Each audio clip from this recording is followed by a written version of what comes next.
I mean, this sounds more like an insult than a compliment. I mean no disrespect.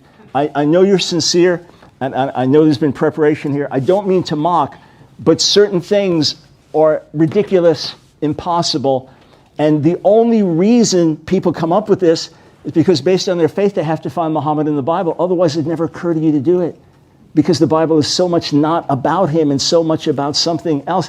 The incontrovertible facts are that Muhammad is no more prophesied in the Bible than Joseph Smith, the founder of the Mormon Church, is prophesied in the Quran. And in saying this, I mean no insult to my Muslim friends who are here who are watching this. But if your faith requires you to believe that the Bible prophesies about Muhammad, then you need to question your faith. I am finishing my opening statement with the Song of Songs, which according to almost a consensus of Jewish scholars refers to the relationship between God and Israel and the church and Christ according to Christendom.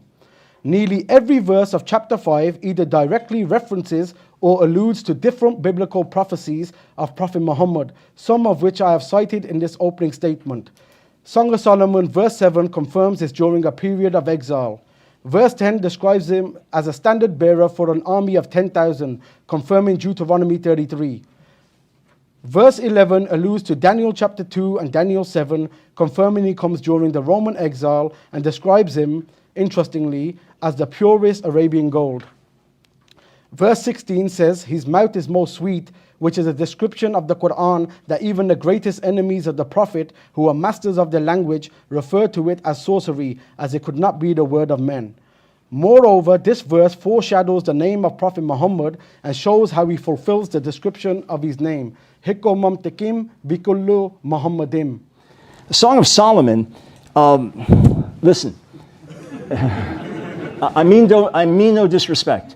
I know you're sincere, and I know there's been preparation here. I don't mean to mock, but certain things are ridiculous, impossible, and the only reason people come up with this is because based on their faith they have to find Muhammad in the Bible. Otherwise it'd never occur to you to do it, because the Bible is so much not about him and so much about something else. If you want to argue, is the Quran the Word of God, or the Bible the Word of God, or who is a better ethical teacher, Moses or Jesus, those are totally separate arguments. But the argument tonight is not even a debate. I'm only doing it out of respect for Muslims who believe it, but it's not even a debate, to be candid. So when we talk about this, actually I think the Bible prophesies about me more than Muhammad. After all, my name occurs 15 times, Michael, Michael, the archangel. I mean, it's not even something that sounds like.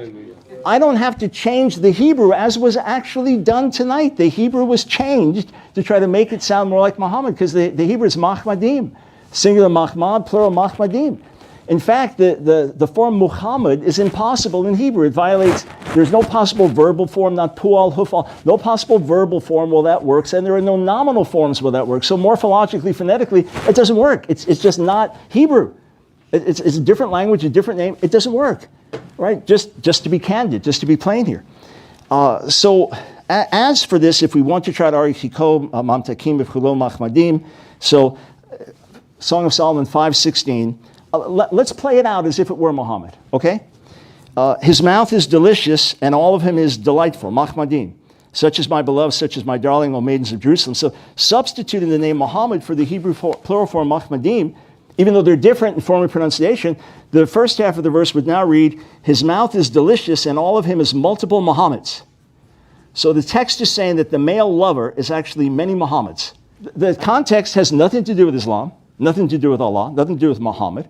And first and foremost, it is a love song, and then by application applied to God and Israel, or the church and Jesus. But it itself is a love song speaking about Solomon and the lover.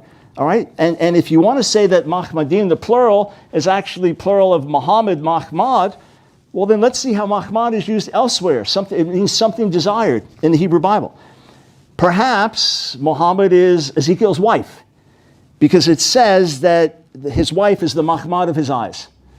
Or perhaps God said he was going to defile Muhammad, Ezekiel 24:41, because he said, I'm going to defile that which is Mahmad in their eyes. You can't play word games like this without making the Bible into a complete mockery.